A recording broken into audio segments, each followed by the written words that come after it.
I don't pretend it's easy. There are times that I come up against it, but I kind of pull myself out of it again.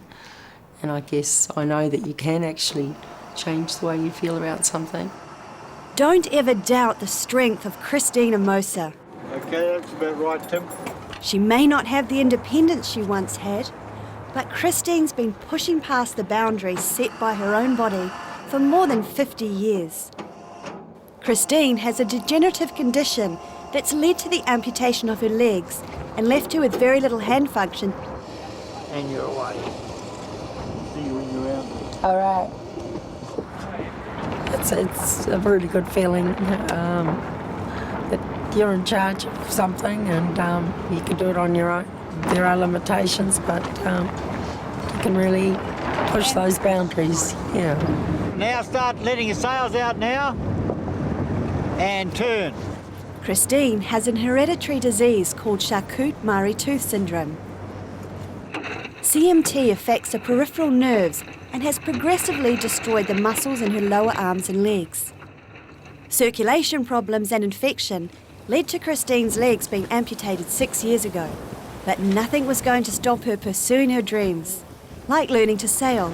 Nicely done. Yeah, that's good. When Attitude first met Christine in 2005, she was facing the possibility of losing her arms as well. I have now got little function left in my hands and may make a decision to have artificial arms. 4 years on, Christine's hand function has actually improved. She can feel the tiller of the yacht she's sailing, which is vital in today's gusty Auckland conditions. Christine believes her improved arm function is due to the high doses of vitamin C she began taking 4 years ago and her increased level of fitness. The main thing that's changed has been the circulation's improved in the arms and that there's more colour and warmth in the arms. Her carer, Suzanne, mixes the high doses of vitamin C for her daily regime. Christine had read about experimental trials on rats in Europe and decided to give it a go, even though human trials haven't even started yet. The urologist sort of reminded me about this study. I've got up to having 28 grams a day orally, which is probably pretty high. Most people wouldn't be able to actually take that amount, because when you actually take too much, you do end up with diarrhoea. You actually do get a little bit thirsty, but that's no big deal really. You just drink a bit more fluid. Where do you want this? Just in a bag inside the gym gear bag. Maintaining the use of her arms is vital to Christine's quality of life and independence. She lives alone, but has 30 hours of paid care a week. Oh, okay, yeah, and I need to put that inside bag as well. I pretty much still stay in charge. I try to have things done how I like them done, and I'm very lucky to have caregivers that really want to do that. With their help, she swims regularly, and this, coupled with the vitamin C regime, has really helped her circulation. One day, I put my hand down and caught her arm, and I nearly fell in because it was warm. And her arms were always ice cold, and her circulation was functioning, and it was just such a shock. It was just wonderful. It was a real breakthrough that's made her optimistic about keeping her arms. I'm hoping if I can even just maintain what I've got, that I will be able to hold on to my arms. Helping out where he can is 7-year-old Shadow. Well, Shadow's not the best behaved dogs, but he's actually really tuned into me. I can drop about 20 different objects and he will just come to the sound, and he knows that I need a hand. There are frustrations. When her legs were amputated, Christine needed a specially weighted wheelchair so she wouldn't tip out. It took more than a year for the Ministry of Health to process that request. For those 12 months, her independence was severely restricted. And Christine's not a woman who wants to sit around.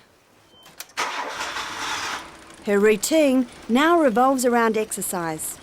She swims, sails and works out at least twice a week. I'm also doing more in relation to using my arms at the gym. It's so important for me to maintain my shoulder strength for transferring. She works out at Henderson's West Wave Gym. When I first started, there were some people with, some health issues, but only a handful, I guess. Christine became a consultant, spearheading renovations that cater to clients with a disability, and access is a breeze. Christine also secured funding for this MotorMed, an exercise machine that helps her to increase upper body strength and overall fitness. How's that feel? It's good. Before the MotorMed, Christine had to use this old clunker, and her hands literally had to be tied to the handles. Obviously, this is a huge improvement. All right. The fitness centre now attracts a wide clientele, many living with a disability.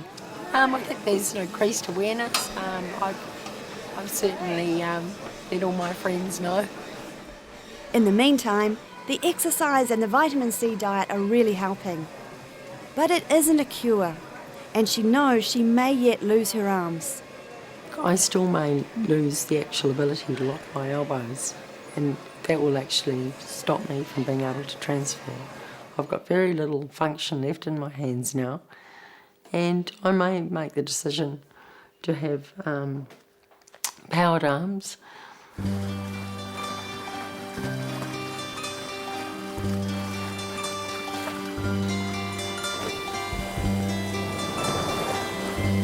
Alone on the boat, she still has control of her world. That gives her a measure of hope and peace. When you're out in the boat and it's you and the sound of the water and this beautiful scene, and I actually say to myself, this is beautiful, and I bring that back. I may be laying in bed at night, and it has this calming effect, and it will send me off to sleep.